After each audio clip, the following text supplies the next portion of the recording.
اب آپ دیکھیے کہ قبروں کی زیارت کے حوالے سے بار بار لوگوں کے ذہن میں آتا ہے اچھا ہمارا کوئی پیارا چلا گیا، ایک بار ہمیں جانے کی اجازت ہے؟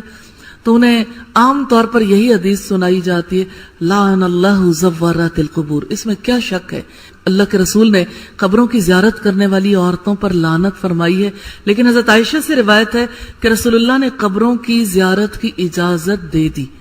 لیکن بعد میں اس زیارت کی اجازت دے دی گئی تھی اس شرط کے ساتھ کثرت کے ساتھ زیارت نہ کریں، اور دوسری بات یہ کہ جو خواتین ظاہر ہے کہ ان کے جو حالات ہو جاتے ہیں قبرستان میں اپنے عزیزوں کی قبروں پہ جا کے،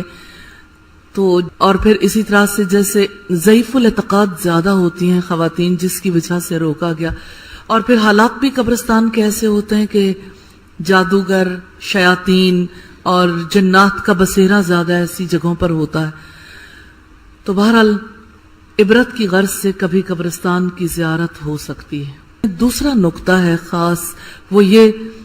کہ آپ نے فرمایا تم قبروں کی زیارت کیا کرو، یہ موت کی یاد دلاتی ہیں۔ اس کا مطلب یہ ہے کہ قبروں کی زیارت کرنا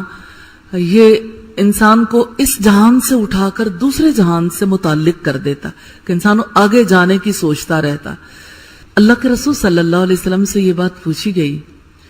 کہ یا رسول اللہ یہ بتائیے کہ عقل مند کون ہے؟ تو آپ نے فرمایا جو اپنے آپ کو مردوں میں شمار کر کے رکھتا ہے، یعنی زندہ لوگوں میں تو گنتی ہوتی ہے آبادی کے لحاظ سے، لیکن عقل مند وہ ہے جو اپنے آپ کو اس جہان کا نہیں دوسرے جہان کا باشندہ سمجھتا۔